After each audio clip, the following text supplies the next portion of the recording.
Okay. Good evening and welcome to the council meeting Tuesday, June 23rd. We did call the meeting to order at 4 p.m. In camera. Just a few notes. As you'll notice, the mayor is not here.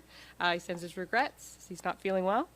And I would just like to note that there were two additions to the agenda that were made, which are 14.3, rural water initiatives, and 14.4, an update from the Southwest Nova Biosphere. And with that, we will look for the adoption of the minutes. So we're on 4.0. Councilor Ramiro? Oh, would you like to move it? Okay. The adoption of the minutes are moved by Councilor Ramiro, seconded by Councilor Jenkins. All those in favor? Motion is carried. That brings us to 5.0, public comment. So at this time, I'll invite members of the public to come up to the podium if you would like to make a comment. Matters raised may be directed to me, the chair, and I'll just ask for you to state your name, the community which you live, and please keep your comments to 5 minutes. Would you like to come up?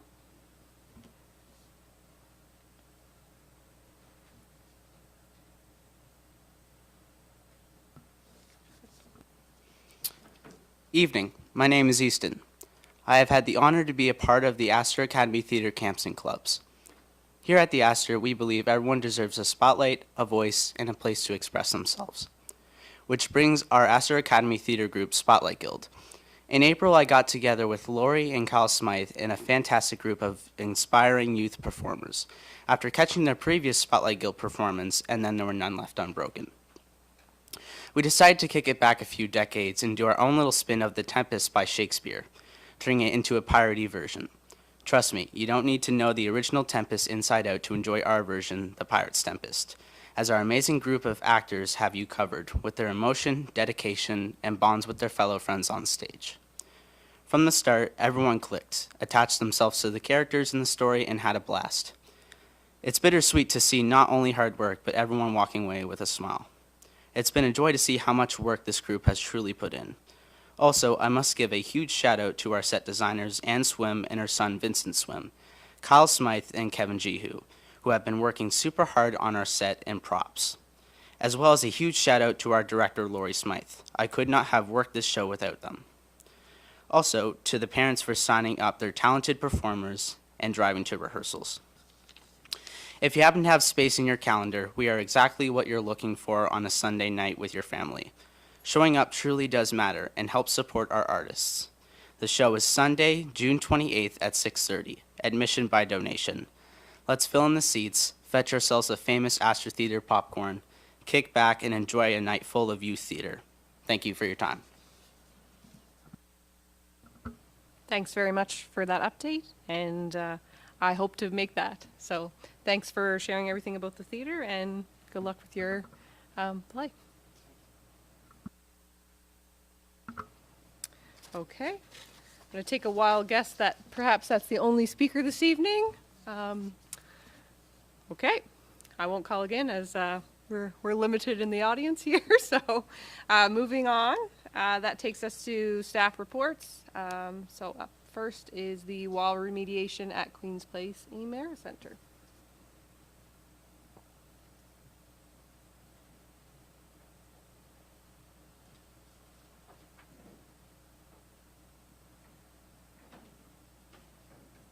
Take it away.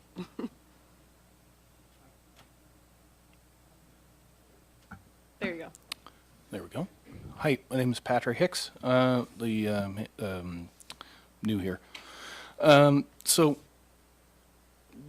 I guess what we're here to talk about today is staff report on the facade of the Queen's Place Center. So this goes back a couple of years now. So the background on this is that a couple of years ago, there's a panel, a concrete panel that was failing on the exterior of the building, kind of the front corner. As you're driving around the corner, coming in to kind of look at the building. So this panel has since been removed. We've got council had previously approved in their budget to get this panel replaced. There is an image in the staff report just kind of showing what the current status of this looks like. So the rest of the building had kind of a concrete finish in areas, front corners, and anyway, so this is the one piece that doesn't fit. So what we've got for I guess alternatives on finish. This is what we're really looking at here today.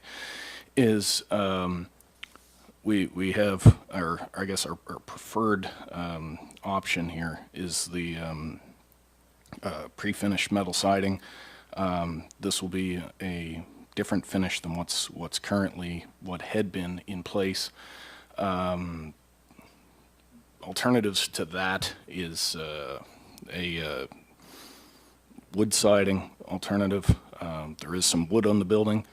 Then there's another what's called a 9mm cementitious panel. Again, this would not match what's there at all. Then we've also got a stucco finish. Again, this would contrast. And then I guess we've got another option, which is, we're just still open to alternatives. So I guess the best option that we feel that we've got is the pre-finished metal siding. There is a fair bit of metal siding. If you were to walk around the building, it's on the opposite side of the parking lot. So this would be similar to what you see around the playground side and the south side of the building. This is kind of a very low maintenance option. Fits the budget. Second option, the wood siding. This would be able to get installed and resemble other areas of the building. It is higher maintenance, surface maintenance needed on the wood to keep it up to snuff. The third option we've got is our cementitious panel.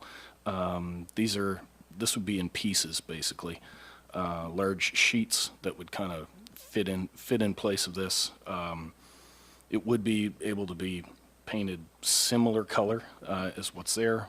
Would have a tiled look rather than the large uniform piece that had been there. Next up would be what we'd call a stucco finish. It's not used anywhere on this building. It would require maintenance. We're estimating somewhere in that 5 to 7 year range, sealing and stuff like that. So similar type of maintenance to wood. Regular cleaning, crack filling, caulking, stuff like that would be needed. So the architect we've engaged for this, they've indicated that all of these options are about similar cost, and can all be completed within the timeline that we need within the budget. So I guess we're just looking for direction from council to provide the architect with direction to go with, because they will need to do a design for this, and then it'll be tendered out to get the work completed. Thank you very much. Questions from council? Councilor Jenkins? I'm looking at this and I see that there's other panels to the right of the one that's been taken down. It also is noted in the 2024 report that there's some minor cracking was observed during the site review on the other panels. What is the likelihood that those panels will also fail? So the other panels have been, the building's been monitored. No changes since initially in 2024. So not saying we won't ever see something else fail, but at this point we have not seen any changes since the first panel, which was actually the largest one. So everything else in the building, we're not seeing any changes in the last couple of years. Other questions? Or do you have another question? So my next question is, if we go with option one, what is the likelihood that in 2, 3, or 4 years that we can match up that if we have to remove the panels and continue on with that steel work? Is it matchable, or is this a one-shot deal? So this would end up being kind of a match to the, I'm going to say, the back side of the building. So they are kind of regular off-the-shelf type of panels. So we should be able to kind of down the road, if we need to match more, we should still be able to get the material. Other questions? Counselor Fancy? Yeah, so the other ones are all concrete wall slabs, right? So they'd be quite thick compared to this metal. The metal's going to be a lot thinner than what the concrete would be. I didn't even, when this option 4 about stucco, I didn't even know they used that before anymore. I thought that was gone by the wayside. But yeah, so I think the 30-year option is always the best. As the other ones catch up, and we probably will have cracks and problems in the future. I think you're giving us the best option. Other questions? Is there a motion that a member of council would like to make? Counselor Jenkins? I'd like to make a motion. Just, is your mic on? Your mic? I'd like to make a motion that the Council for the Region of Queens Municipality direct staff to proceed with design work for replacing the failed facade at Queens Place Ameris Center with pre-finished metal siding. Is there a second to that motion? Counselor Wenzel?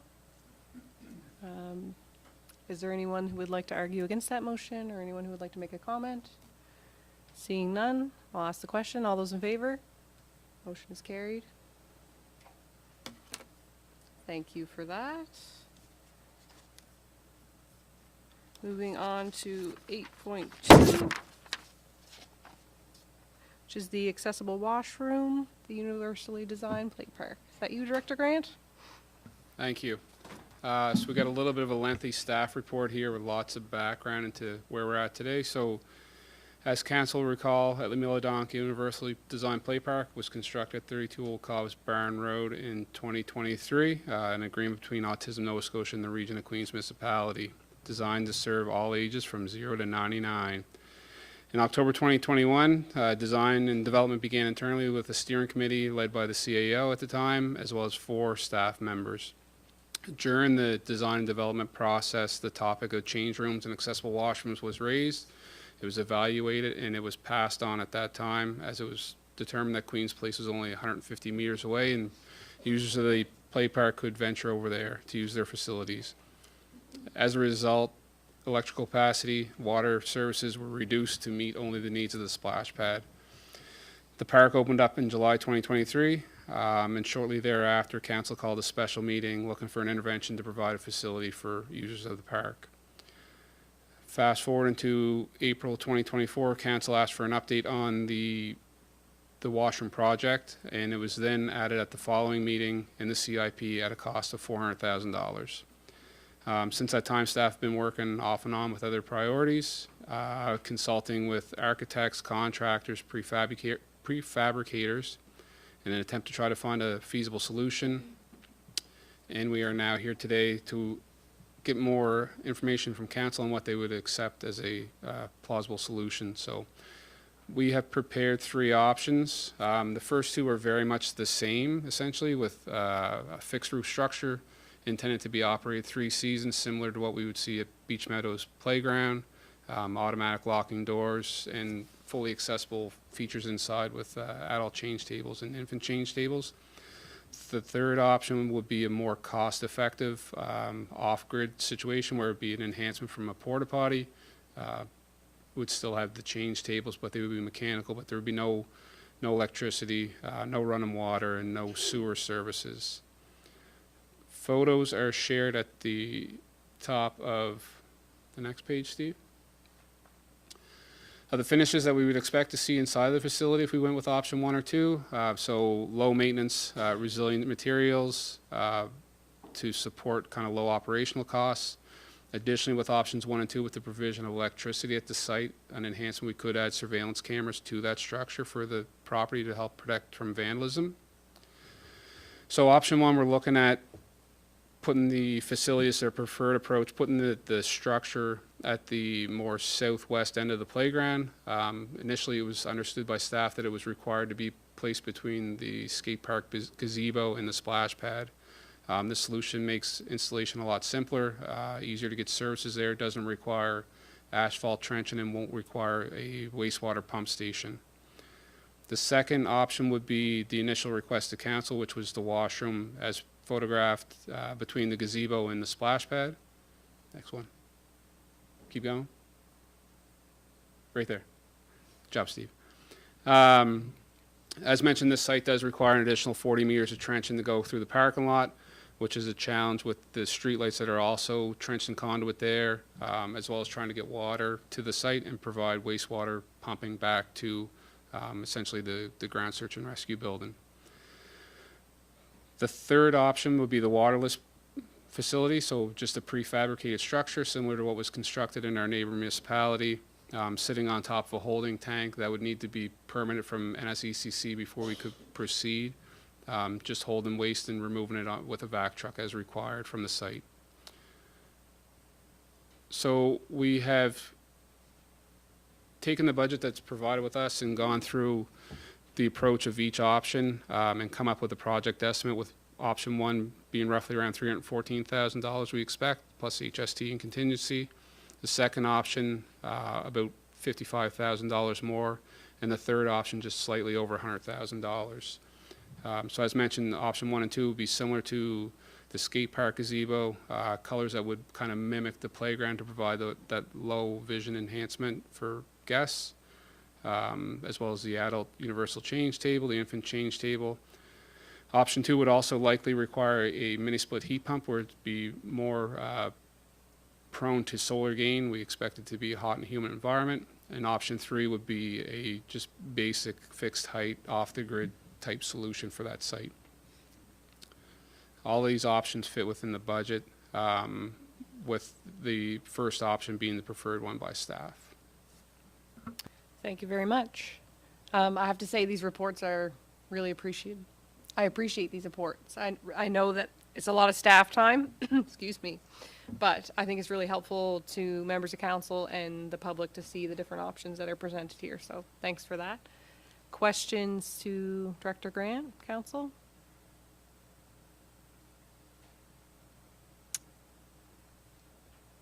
Councilor Mira, go ahead. I like option 1 as well. I'm just wondering if there was any consideration for such a rocky area. Have we looked at that? Because it's just all rocks there, so I'm just wondering what challenges would be there.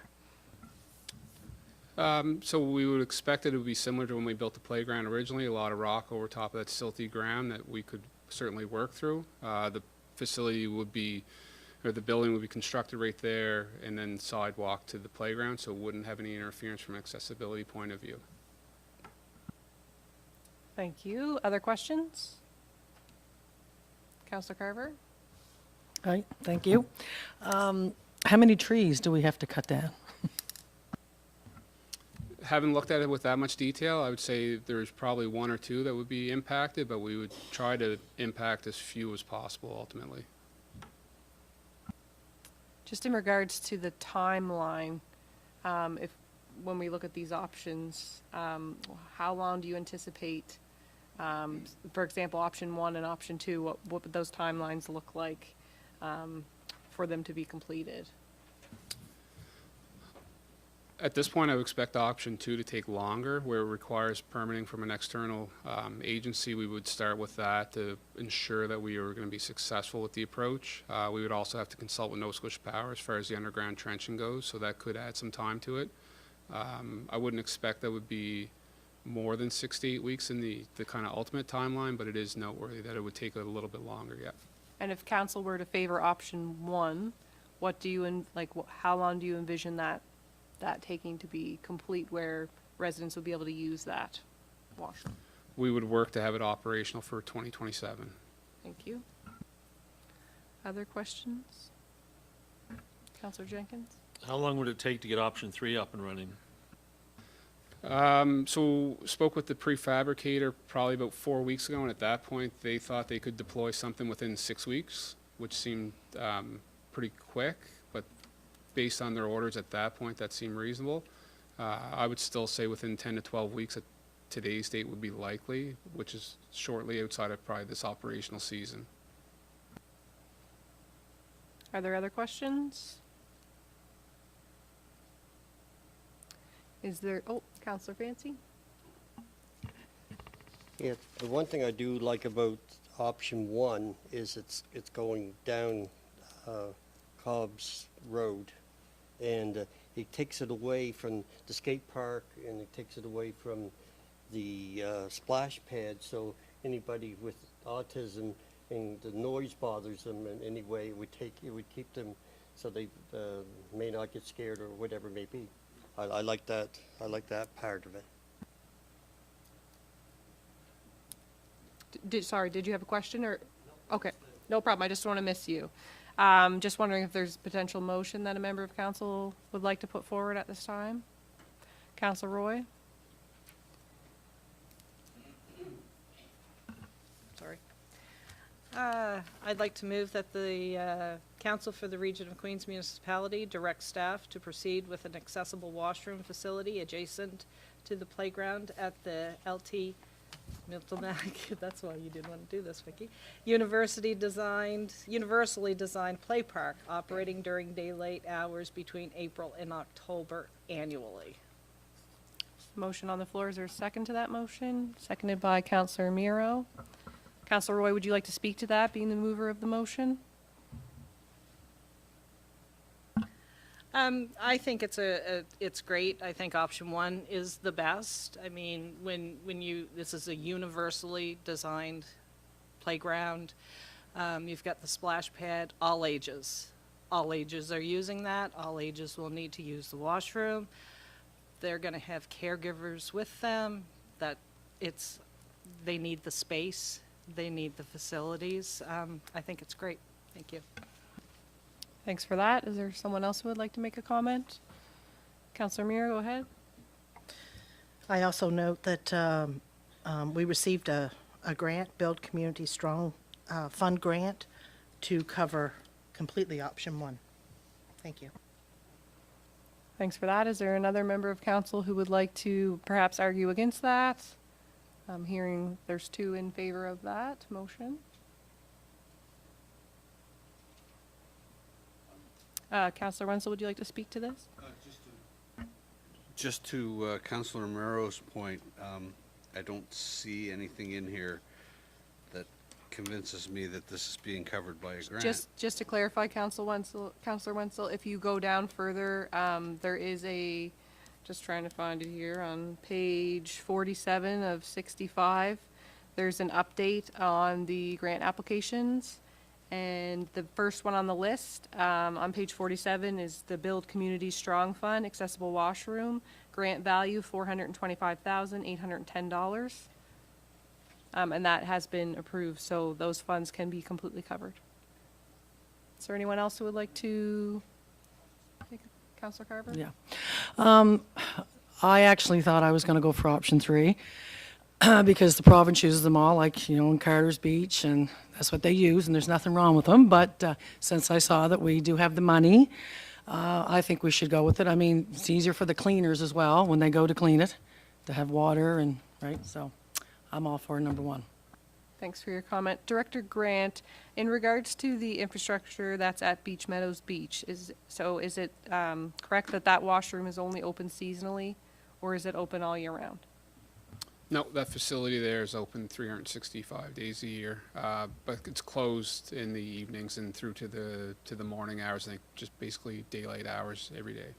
Thank you. So I'm just wondering, with this washroom in particular, recognizing that people do use that all year round as well, if there was a reason why we were not looking at keeping that open beyond that time frame.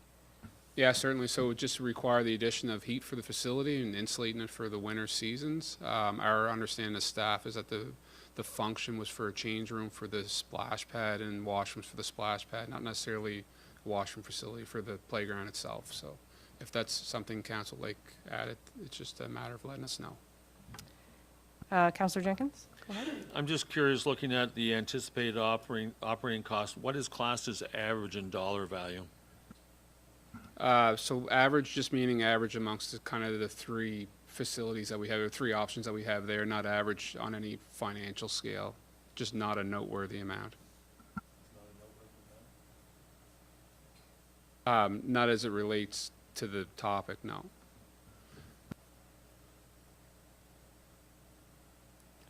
Just for further clarity, if council were interested in that washroom being operational 365 days a year, what would that change for us? And would you need to come back with additional information? Could you clarify, please? As long as the motion reflects the direction of council, we can make that happen. Okay, and just for further clarity, would you expect there to be much of an increase of cost for that, or could you give us any indication of that? We will work to complete the project within budget. Thank you. Councilor Miro? When I originally brought this motion forward, it was for the intention of the playground, the accessible playground. Splash pad is nice as well, but I think we need it on the accessibility lens. And I definitely would like to see it open year-round. Thank you. Councilor Roy, how do you feel about that, being the person who moved the motion originally? It does reference the operating hours. Would you like to do an amendment, or would you like to leave it as is? Do the amendment. Okay, To so have it a friendly for- amendment, perhaps. Is that okay with you, Madam Clerk? So maybe the amendment can just be operating 365 days a year. Does that suffice? Okay, I'm seeing heads nod. Yep. So friendly amendment. Friendly amendment? Staff said that's sufficient, and you're okay with that as the seconder? Okay. Any further comments about this item? Does anyone need the motion read back to them, or is everyone good? Okay, with that, I'll call the question. All those in favor? Motion is carried. Thanks, Director Grant.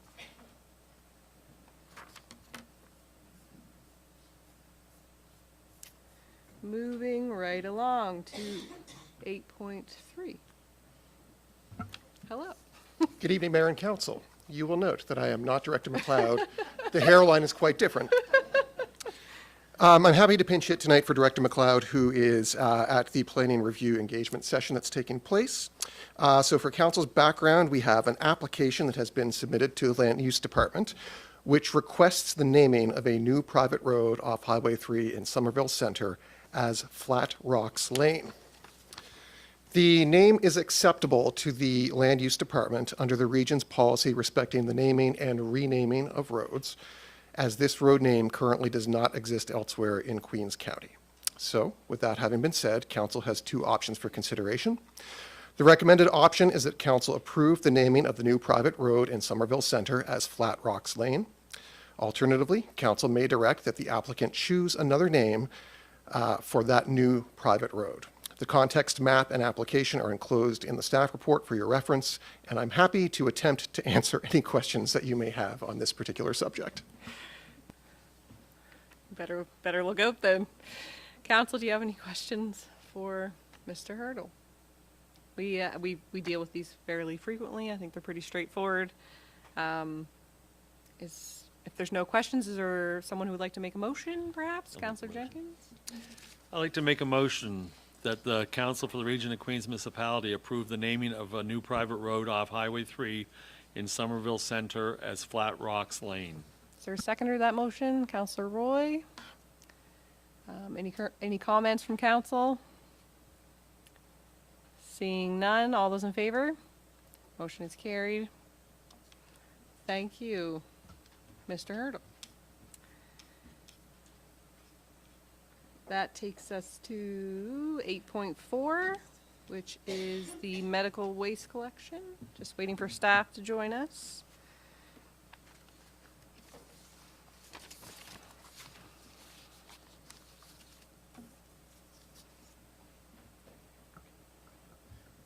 evening. Good evening, Madam Mayor and Council. Today I'm here to request direction we're here, sorry, to request direction from Council on the issue of medical waste collection. During the rollout of the changes to curbside collection, one issue that was raised by a number of residents was the concerns around medical waste and privacy bags. Currently, under the new curbside collection, you're allowed an allotment of one privacy bag. This was a concern that was raised by residents and was also raised during debate on the issue by council. Today, we have brought to council 3 options for direction and for staff to be able to address these concerns. And should it be the will of council, staff are prepared to present a drafted policy for consideration based on the direction of council at a future meeting. And I will pass it off to Mr. Tybert for comments on the options as presented. Perfect. Thank you, Alex. So, Council, if I may, going through the options here. The option 1 is Council may choose to implement a medical waste exemption program, permitting vetted residents to place an additional privacy bag out for regular collection. Option 2, Council may choose to implement a medical waste exemption program, permitting vetted residents to place an additional clear bag only out for curbside for regular collection. And option 3, Council may choose to decline or defer consideration of a medical waste exemption program at this time. So going into the pros and cons of each option here. For the additional privacy bag, the pros are that residents that generate a large amount of household medical waste will be able to request additional medical waste disposal. However, there are some cons with that. That introduces ongoing administrative requirements for implementation, advertisement, review, management, and enforcement. And we may be unable to review eligibility due to medical privacy reasons. This may also create the expectation for additional service expansion where there is other needs. And we will be unable to inspect the waste alongside the regular clear bag collection to ensure compliance with Bylaw 13. This may also cause understandings about unfair collection practices, where some people may see that other people have an additional privacy bag out. Option 2, the pros are that residents can generate a large amount of household medical waste will be able to request an additional medical waste disposal bag. And now we are actually able to inspect that to ensure compliance with Bylaw 13. Again, this introduces additional administrative burden. We are unable to review medical waste eligibility still. May also still increase expectations for service expansion and may cause understandings about unfair collection practices due to additional bag being placed out. Option 3, the pros are, does not add additional administrative burden, allowing staff to focus on other critical work, encourages better waste management by households, and aligns with other municipalities within R6 who do not have a formal medical waste policy. The cons are that residents that generate a large amount of medical waste in their household will need to manage waste within existing limits or find alternatives. Are there any questions? Thank you. Questions? Councillor Wenzel, go ahead. Not so much a question, but more of a concern. I believe the additional bags, whether they're privacy bags or whether they're clear bags, I think the concern will be that you're not going to be able to vet those people. I mean, we're talking about privacy of medical issues. I don't know how you get by that. I don't know, because I could apply tomorrow to say I want an extra couple of bags because I have a medical condition. Oh, well, what's your medical condition? Well, I'm not going to tell you. It's private. So I don't know how you get around that. I don't quite get that. I understand the need for it. And the question I would have is the hospital itself and the clinic, are they exempt from the rules with their medical waste? And can a private citizen actually take medical waste to the hospital or clinic? Yes, thank you, Councillor.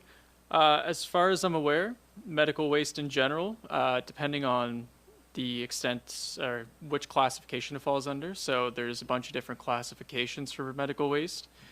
This would just consider to be general household waste for household medical waste. And while the rest of the stuff can be taken to the hospital or to clinics, the rest of the stuff can be placed curbside. Right, but we don't know what exactly that is. I know there is, for needles and syringes and that sort of thing, we can take back to the hospital, we can take to a drugstore.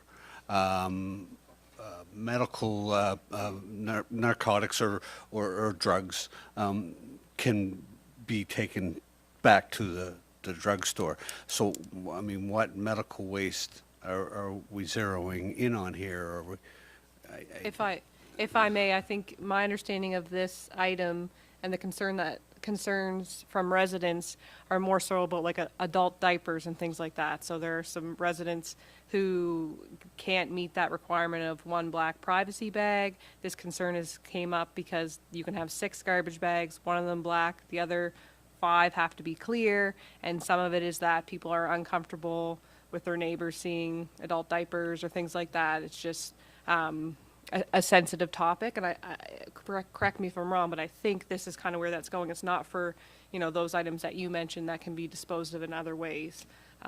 Happy to hear from staff. Yes, certainly, Madam Mayor. The kind of the general concern was around adult diapers. Upon doing a jurisdictional kind of view of what other municipal units do, really the only other unit that has one of these that we could find was CBRM. Certainly CBRM kind of outlines a accepted, non-accepted. So like your non-accepted, you're looking like your sharps, as you mentioned, but more on the accepted would be stuff like adult diapers, gauze, tubing, those sorts of things that a lot of residents could be dealing with depending on medical conditions and that sort of thing. So it's the excess of stuff.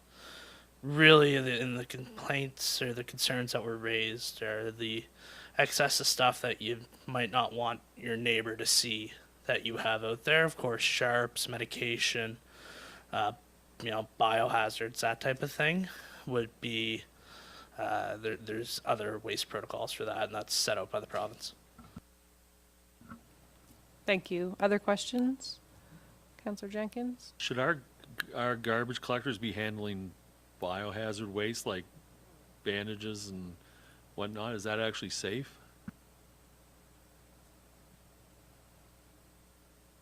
Thank you. I can't comment on that necessarily. I haven't done a full research into it. However, realistically, a lot of that stuff already ends up through curbside collection anyways.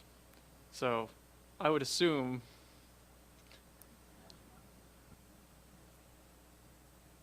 Other questions? Councillor Carver? Could we do a 4 and 2, 4 clear and 2 black?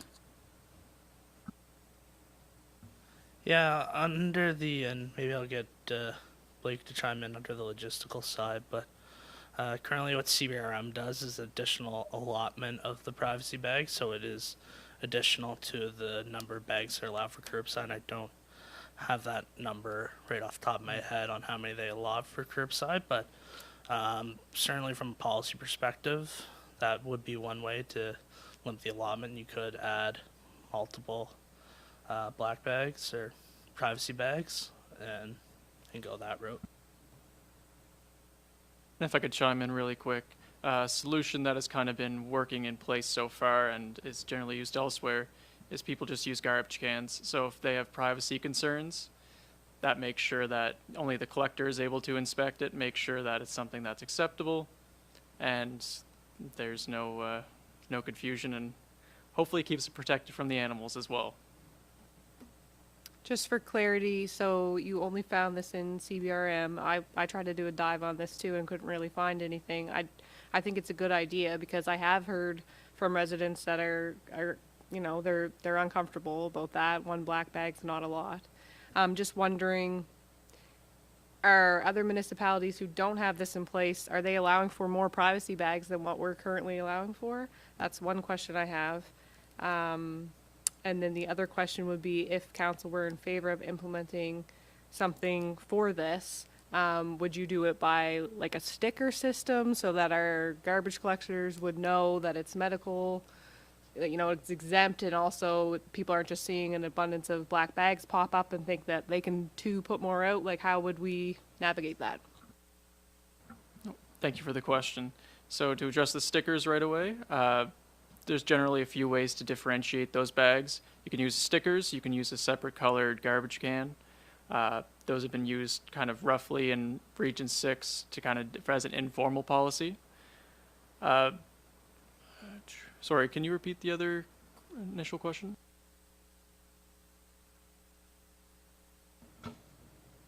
The first question was, are other municipalities, do they have more black bags? Don't feel bad, I forget it too.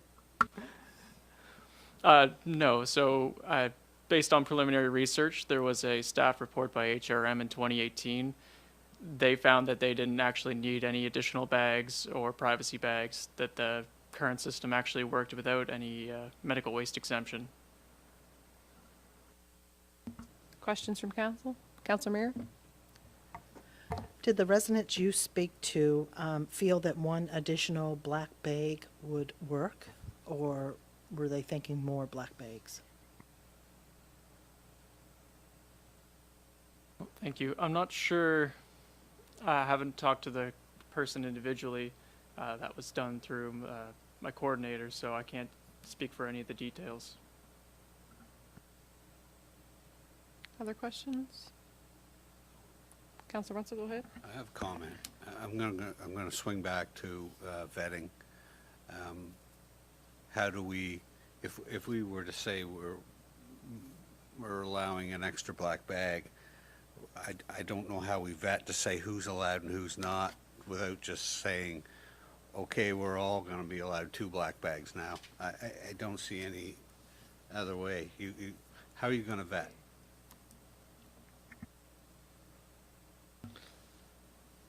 And this basing it off of CBRMs, how they do it is kind of how I envisioned the policy would look unless council directed otherwise.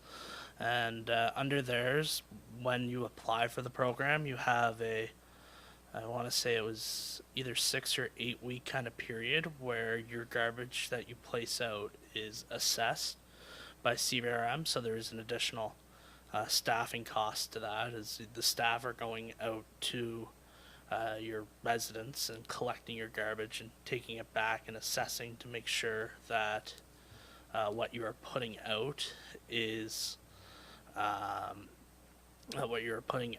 it meets the criteria of the program. So that is one way. And ultimately, it comes down to a trust situation with the residents. You know, we could look at requesting a doctor's note, but and I don't know about the legalities on that. But it's ultimately what CBRM does is they basically have like an 8-month investigation or 8-week investigation into what you're putting out, and then assess based off of the waste that you're putting out in that 8-week period. Thank you. And just for clarity, this might not be a fair question to ask you, but more of just a point for council, is that this would, I would assume, would fall outside of our solid waste contract that we have in place, and we would have to have our staff be the ones to do this. So it could be, like, if you were thinking that you wanted to, you know, go this route, it would be quite a lot, I think, because it would not be on our, it's not in our current contract that is for 5 years for garbage. Other comments? Is there a motion a member of council would like to make? Is there more information? Council Rensel? I'm going to move that the council choose to decline or defer consideration of medical waste exemption program at this time. To decline or defer?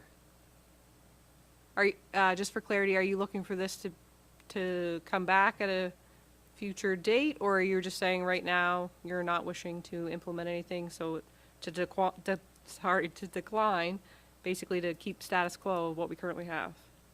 Yes, decline, but there is always the option to come back. Okay, there's been a motion made to decline.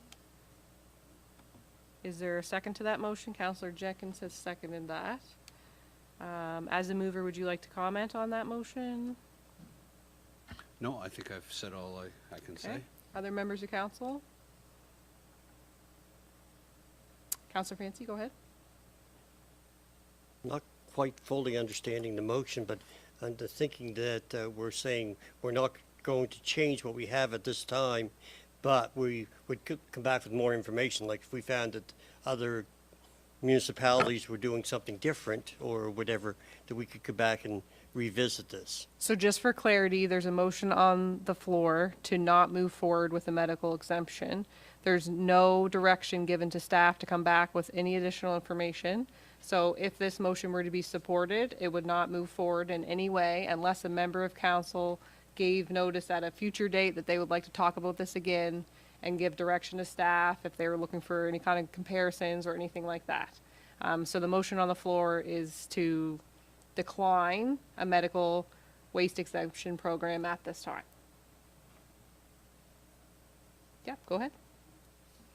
Okay, if that's what it's stating, I'd rather see it come back with more information, know what other municipalities are doing, if there are other problems, why that we're bringing this forward at this time, and such as so. If it were to be like it is, I'd have to vote against it. Then. So just for clarity, our staff who have looked at this can't find any neighboring municipalities who have medical waste exemption except for Cape Breton, which I think is Northumberland. I found it as well. Is that right, or?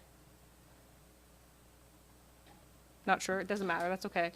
Just Cape Breton's the only one that. CBRM? CBRM, Sorry. yeah, CBRM. So if there's like something else that you're looking for, you could ask staff, but at this time, there are no, like the town of Bridgewater, MODL, or anything that they could find. They don't have anything in place. So they state how many, black bags you can have, how many clear bags you can have. There's no medical waste exemption in their solid waste bylaw, I guess is what I'm trying to say. And I mean, there's that motion on the floor, but if you're not in favor of that, there could be another motion put on the floor as well, depending on how other members of council feel. I do know that I spoke to a resident about this before this came forward here, and it was just, it's really hard to carry, soiled adult diapers. This resident did end up getting a bin and just started using smaller bags and throwing them in her black garbage bag. And so I think maybe sometimes it's just something like that, and our staff did mention that earlier, that you could just kind of problem solve a little bit. I don't know, are there other members of council who aren't in favor of declining at this time who would like to speak on it? Councilor Miro? I'd like to know from Staff Director Grant if we changed it and went with 2 black bags and 4 clear bags, if that would impact our contract with GE Trucking.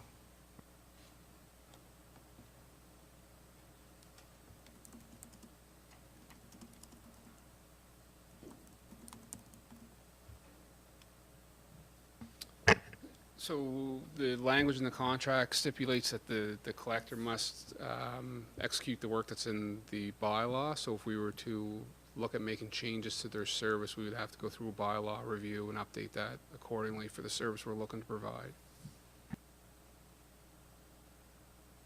But that could be done, and that actually would solve the issues and the privacy issues.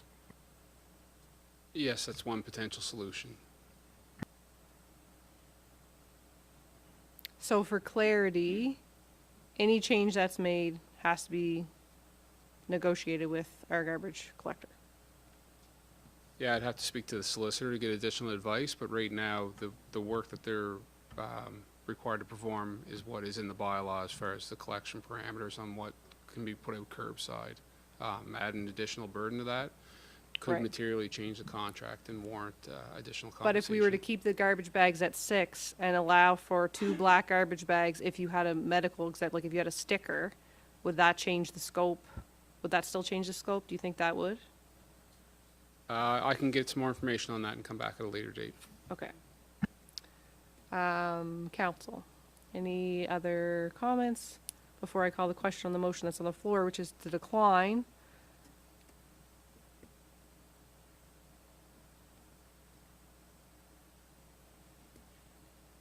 Quiet bunch. Councilor Miro? Well, we're still talking about 6 bags of garbage, whether one bag is clear or whether it's black. So I'm not sure, other than the bylaw, where the problem would be. It's still going to end up in the same area. So do other members of council feel the same? Would you like to get clarification around if there was an exemption made for a second privacy bag, still keeping within the 6 bags of garbage? Or, Councilor Russell? I think that's a different question. I mean, we'd have to have a bylaw change, so we'd have to bring it back. The question right now is before you to decline this, and if we have to go back and make bylaw changes, then we do that. We don't do all this on this motion. This motion is simple. It's just a decline. Any further debate, we do it within the bylaws. If we need to make bylaw changes, we do bylaw changes the natural, normal way, and then Director Grant can then say, well, this is a bylaw change when he talks to the contractor. But at this point in time, we're just talking about a simple motion to decline. He's not wrong. Thanks for that, Councilor Wenzel. Okay, with that, I'll call the question. So there's a motion on the floor to decline the medical waste exemption at this time. All those in favor of that motion? Motion 1, 2, 3, 4, 5 is carried. Those opposed? 2 opposed. Thanks for hanging in for that. Was there an additional motion that someone wanted to put forward about anything else? Or are we okay here? We're good at this time? Motion to come back with the bylaw change, is that what we're doing? Are we coming back with that or not? I don't No? think. Unless you're putting one forward.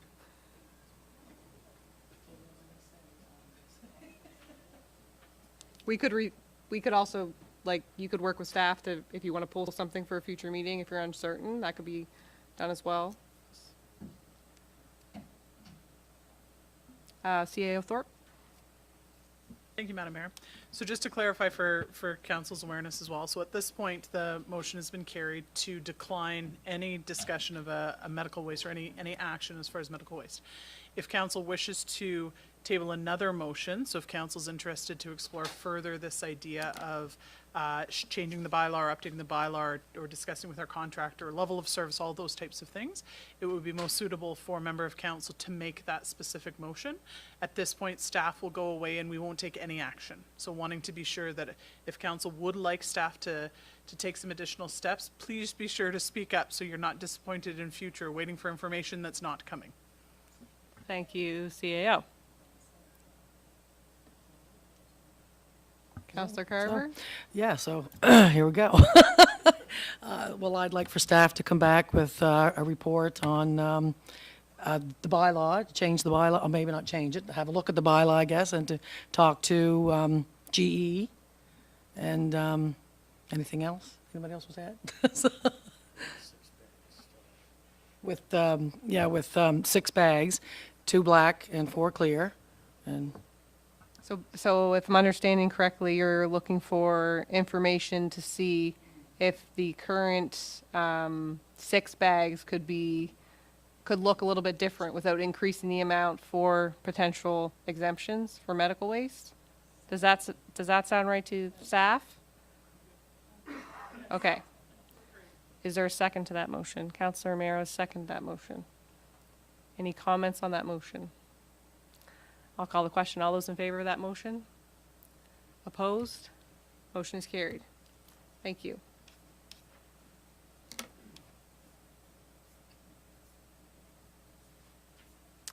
Okay, we're moving on to 8.5, the quarterly update for the strategic action plan and grant application summary. Thank you, Madam Mayor. So after completing the community engagement process and determining strategic priorities last fall, Council generated the Strategic Priorities Plan in January of 2026. Staff then created a corresponding work plan, which we call the Now, Next, Later. At the March 24th regular meeting, council was provided with the first version of that Now Next Later. And at this time, or excuse me, at that time, I indicated that each quarter the current document would be presented to council. So this evening, the status from quarter 1 is found in your agenda package starting on page 41. In addition, staff have prepared a grant application summary that outlines the status of each of the funding sources staff have applied for. That summary is on pages 47 and 48 of your agenda package. So just to remind council and the public that the Now Next Later can be found on our website where it's updated monthly. And both documents will be continued to be presented quarterly to council. And I'm happy to field any questions that council might have. Thank you, CAO Thorpe. Questions from council?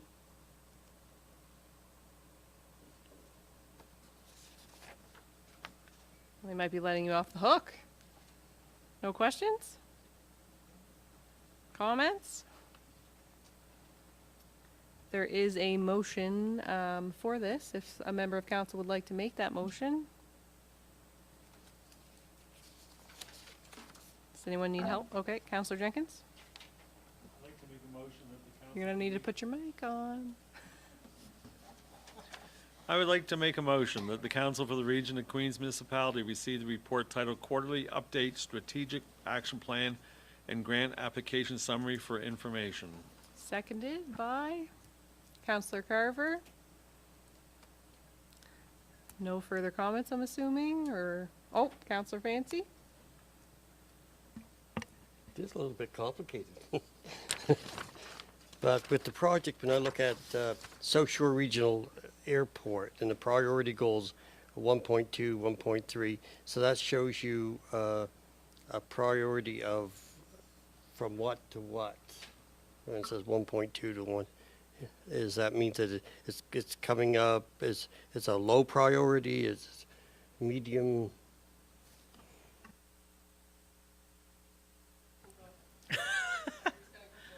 Thank you, Madam Mayor. So it's actually, it's chronological in order. It's not priority sequence. So based on each of the, so there, in our strategic priorities plan, there is a numerical reference to each priority. So what I'd be happy to provide at the outset of each report. So it's linked in the attachments on page 40 of your agenda package. So when you look in the virtual copy, and I'd be happy to list those in future versions, list those priority goals, if that's helpful for council. Thank you.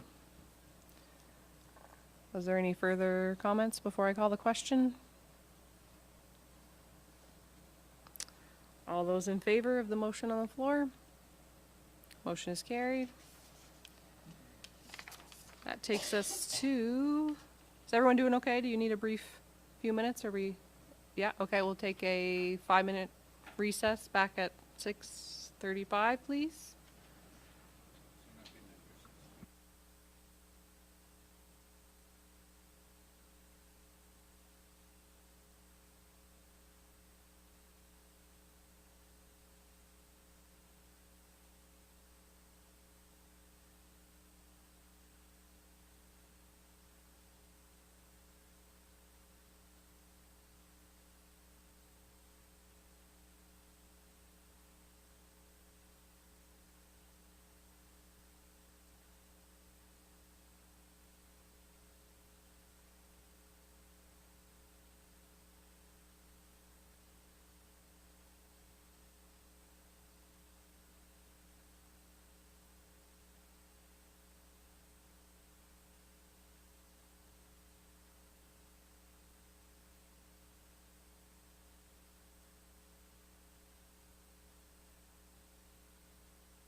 Okay. Just like to note we're back on time, 6:35, in case the mayor's watching.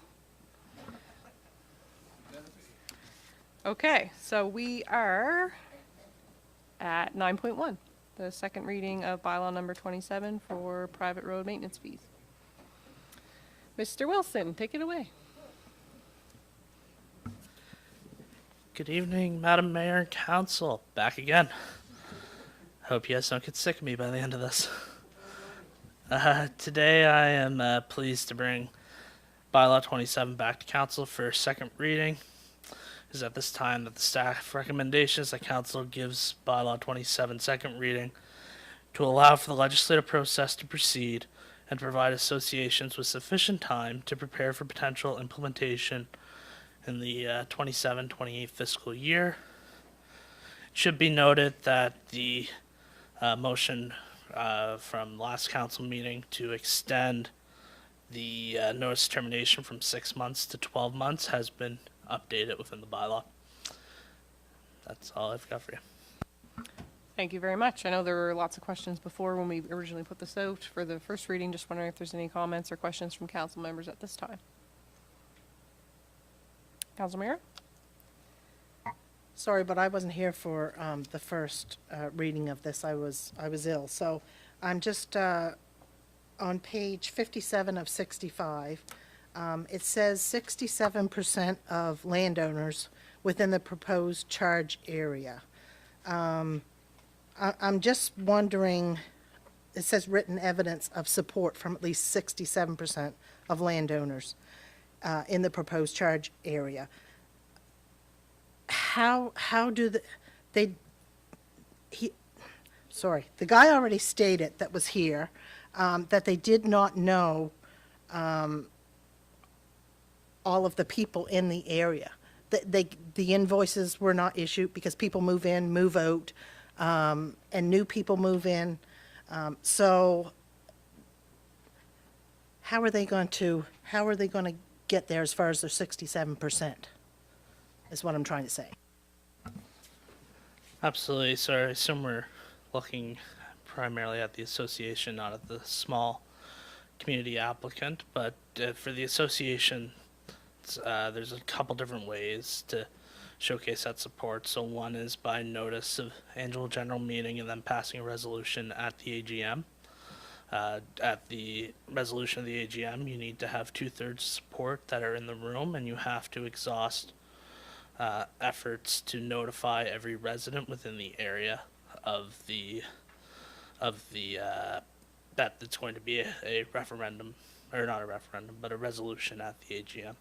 So it is on the lawn owners associations to notify the residents that they are wishing to collect, or have us, I guess, collect fees from. So it's the lawn owners associations to do that and to meet the threshold of 67%. So if they choose to do it by resolution, then they need to prove to the CAO that they've reached out to residents, that they've exhausted their efforts to reach out to residents. So that's mail, that's regular mail. Residents can also get the contact information from PVSC on the website for properties that they don't have identified, so they can go on to the PVSC's website to get the property owner information from that side as well. So, and then the other form of showing 67% would be via petition. So then they would submit, when they submit their application, they have to submit all the AAN numbers, which is from the tax, or the property tax side, same thing, similar to the PID, same idea, different number, but they have to claim or show all of those PIDs that are going to be charged within the area.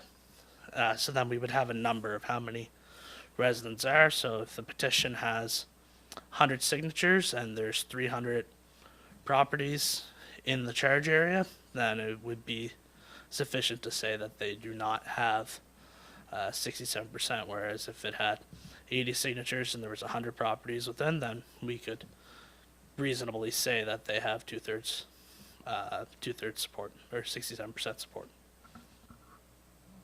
Thank you. Other questions?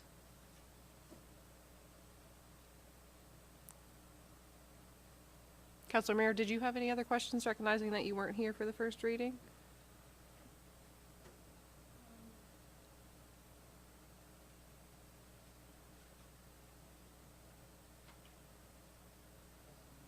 Okay. Seeing no other questions, is there a motion that someone would like to put forward? Councilor Jenkins? I'd like to make a motion that the Council for the Region of Queens Municipality give second and final reading to bylaw 27, private road maintenance fees. Is there a second to that motion? Seconded by Councilor Carver. Would you like to speak to the motion, Councilor Jenkins? No, I think we've gone far enough with this. Fair enough. Is there anyone else who would like to speak on this motion before I call the question? Seeing none, all those in favor of the motion on the floor? Sorry, could I just get a recount here?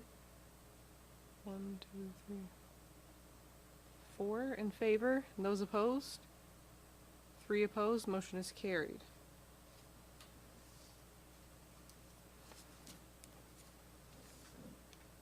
Thank you, Mr. Wilson. Councilor Wilson? Is there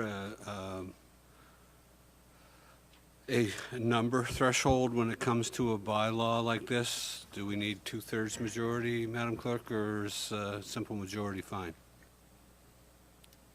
Would you like to hit your mic just for, if you don't mind, please?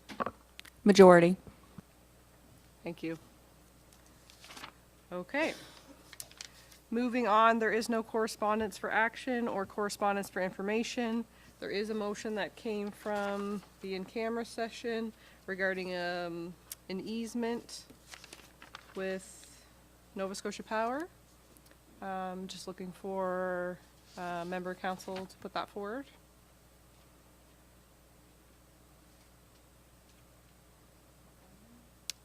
Yep, there's a, I can read the motion if you can't find it. That the Council for Region of Queens Municipality enters into an easement agreement with Nova Scotia Power, Inc. to grant use of land for the installation and maintenance of one utility pole and underground power transmission cabling along Old Cobb's Barn Road in Liverpool. Moved by Councillor Carver, seconded by Councillor Miro. And just for clarity, this is in regard to the Tesla chargers that council has already approved for that particular area. So there's just an easement required to make that happen. Any comments about that? Seeing none, all those in favor? Motion is carried. Mayor's report. Mayor's not here, so no report from me. Hope the mayor feels better. Moving on to council business, 14.1 is a report from Police Advisory Board.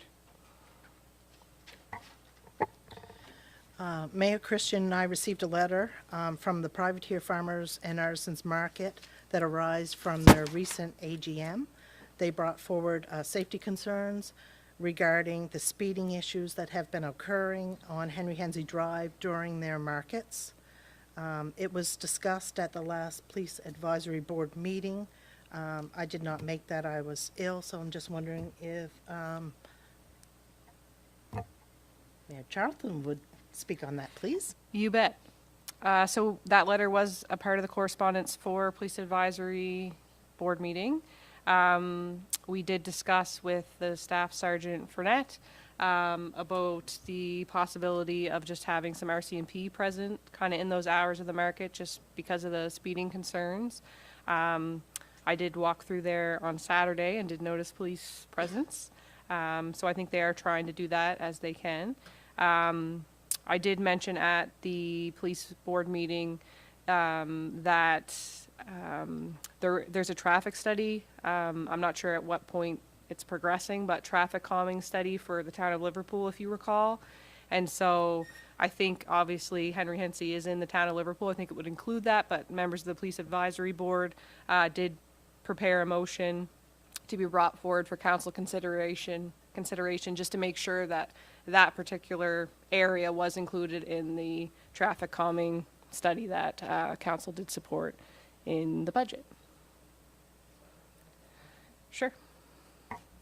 So I move that the Police Advisory Board recommend that council request the Traffic Authority provide recommendations respecting traffic calming measures for Henry Drive. Is there a second to that motion? Counselor Wenzel seconded the motion. Any questions about that motion or comments?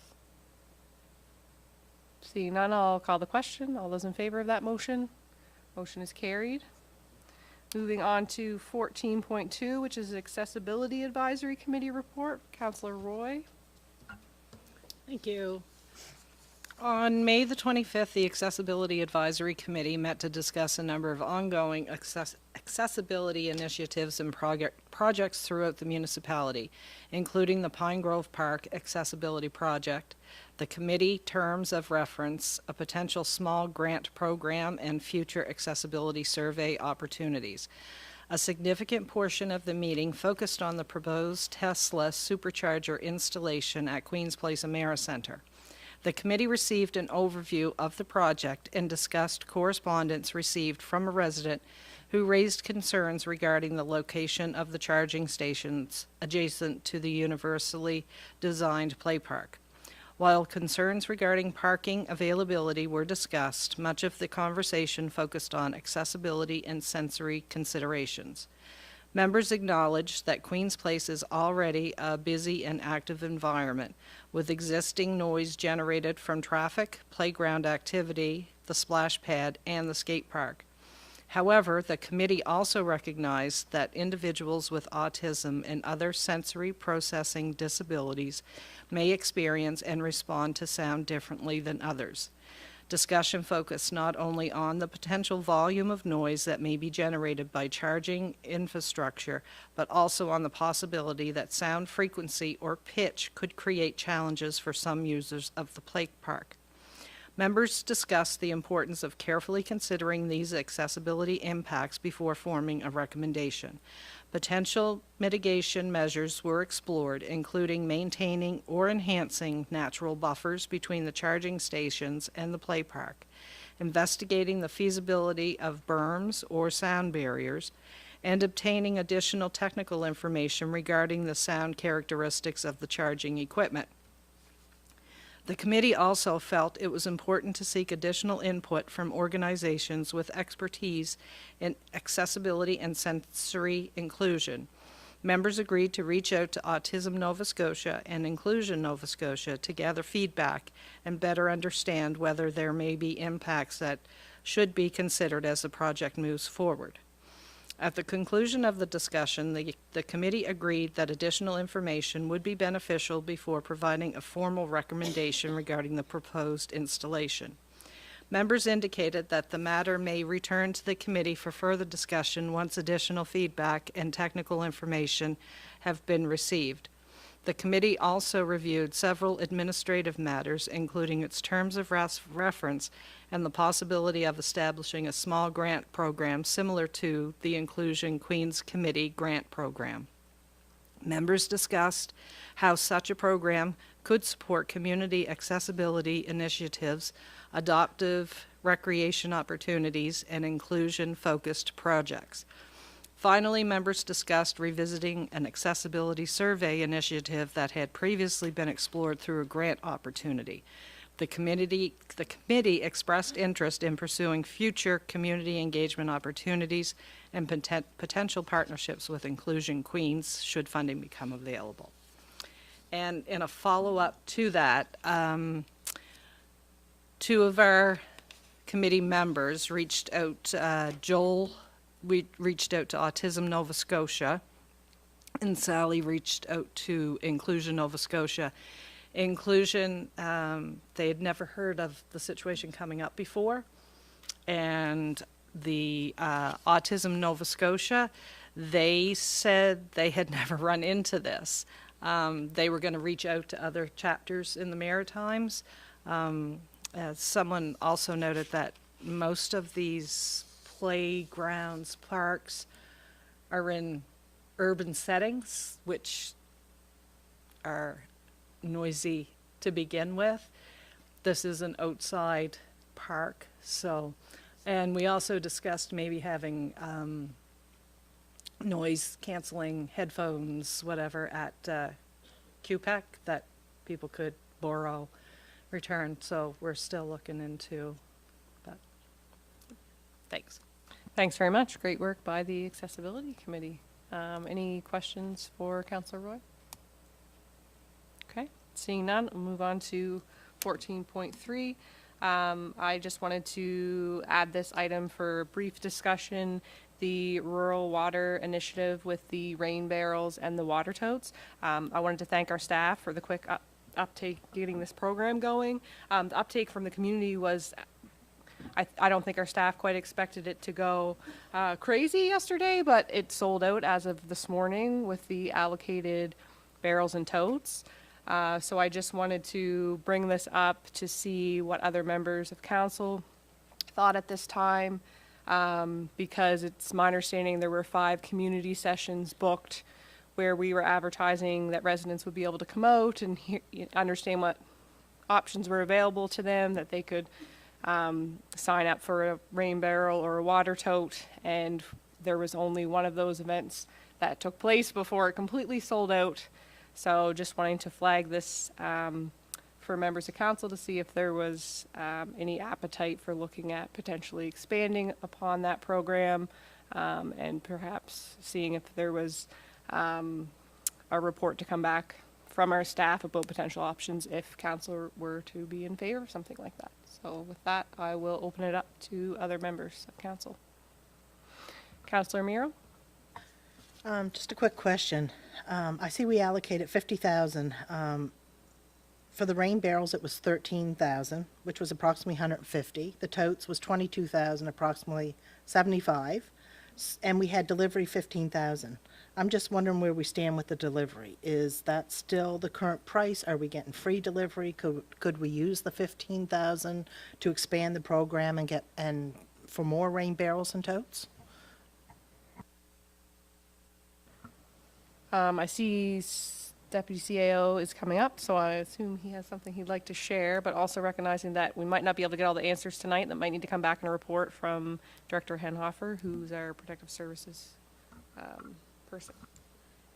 Yes, thank you, Your Worship. I can't provide an extensive level of detail. What I can update is that our Director of Protective Services was able to work with rainbarrel.ca to have delivery included into the billing mechanism for the program. So essentially, the $50,000 that Council had earmarked for rain barrels and totes has effectively all been used up, and that includes providing the barrels, totes, and having them delivered.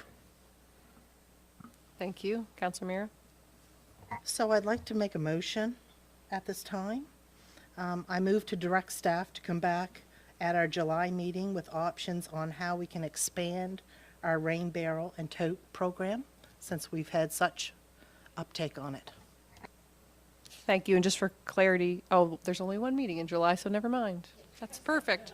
Is there a second to that motion? I was going to say which date. Councillor Roy is seconding that motion. Is there anyone who would like to comment or argue against that motion? Councillor Fancy?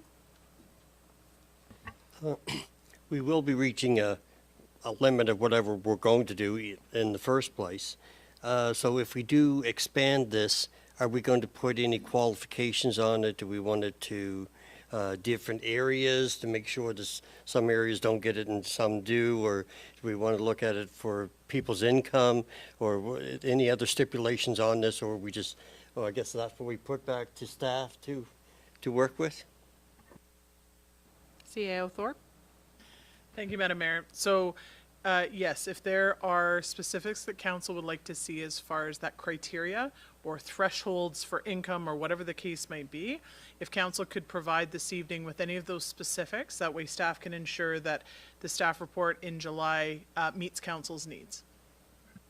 Okay, so Councillor Fancy, would you like to elaborate on any of that? I hadn't really thought it out fully, so anything would be coming off the top of my head, and that doesn't work well. That's okay. So I just like to bring it Right. out to the open and us for all to discuss and try to reach some consensus. Perhaps the report that would come back in July could include some data on what kind of uptake we got, because in that rural water initiative, there were rain barrels and water totes that would be given to residents if they were under a certain income threshold. So maybe we could have some information about what kind of uptake that got. And if a lot of, I mean, did we kind of get hit more so from one community? Did North Queens not really get in quick enough? Like things like that, I think that would be helpful, perhaps. Does that sound right? Are there other? I know that there were 5 community sessions planned. I think the only one that got to happen was Port Medway. I think next up was West Queens. And then there were 3 other additional ones. So if we, Councilor Roy? Are we still going to do the information sessions? So it's my understanding that the information sessions were canceled because the program sold out so fast, the pilot project sold out so fast. So there was a notice, I think, that went out earlier today that said those sessions were canceled. So it would be my assumption that if council is giving direction for staff to come back with options to potentially do a phase 2 or to expand on this, that staff would then likely probably suggest that some community sessions be rescheduled and planned accordingly. Yeah. Is that fair to say? Sorry. Yes. I'd just like to see what, like each community, what the turnout would be, what the interest would be if you have a meeting and 4 people show up and they think, yeah, no, it's not really. But if you have a meeting and 50 people show up, then, there's no way to gauge right now, as we saw, Yeah. how many people would actually be interested in this. And maybe that would help us going forward. Did you want to expand on that? Well, just for council's information, if I may, Madam Mayor, the information sessions that we had originally been planning on carrying out were, yes, partly to share information about the program, but we're primarily going to be focused on facilitating folks who wanted to sign up for the program. So once we reached our capacity and effectively hit council's threshold with the budget limit for this project, that's why we made the decision at the staff level to cancel those additional meetings, because we didn't want to put ourselves or our community members in a situation where they were coming to those meetings expecting to be able to sign up for the program only to be disappointed. Right. So the folks predominantly who would have signed up would have done so online, or if they happened to come into the municipal building, is that fair to say? I would say most of the folks that we handled on Monday and Tuesday morning came through via telephone. There were some registrations online, but a lot of folks were directly reaching out to us here at the municipal office. Okay. So also perhaps for maybe information for a report that comes back, potential options, what staff think might be a good option moving forward if council were to expand on the program, perhaps it's done at those sessions instead of via the phone, because or the phone lines open up after the sessions or something, because it's my understanding just from some feedback I've got is people were under the impression that they could go to the community session and order, so they were waiting for that, and then it sold out, of course. So I think from my view, based off of the concerns that have been captured here, perhaps just any information that could be brought forward if council were to support expanding it would be helpful. Is that fair to say? Is anything being missed? Councilor Fancy? I think you're hitting most of the points. I think data would be very helpful to find out what demographics were, who had already gotten some, and to know where the needs are. It's hard to have information sessions if you got nothing to give them after the information. So I don't know if anything should go out until then, because then it's unfair to whoever is getting them. But the only other problem is where you are in summer and the need is now. So it makes it very difficult that way. I think for clarity, the report would come back at the July, I want to say 14th meeting. And if council were supportive of expanding upon that, we would give direction that we were in favor of that. And then that would trigger community sessions. They wouldn't happen if we didn't have anything additional to offer. Councilor Jenkins? In the staff report, I'd like to know what the tracking criteria was, so that people just don't get several barrels, or how do they how do they delineate who gets it and who doesn't, and where they've already gone to? Any further feedback for staff regarding this item? Is the motion okay the way that it reads with the direction that's been given? Okay. Does everyone remember what the motion was? No? Councilor Mayor, would you like to read it back? I move that I direct staff to come back at our July meeting with options on how we can expand the rain barrel and tote program. Just a friendly amendment that council. Water initiative Council. program. That council moves. if we Yes, could. sorry. Sorry. And the seconder was Roy? Okay. Is everyone ready for the question? All those in favor? Motion is carried. Okay, and last but not least, 14.4, which is an update from Councilor Wenzel. Thank you. The Southwest Nova Biosphere AGM was held here in council chambers last week. Just want to report on a few things from the AGM, and also we got a great thanks from the directors for hosting it here, and hopefully we'll be able to do that again.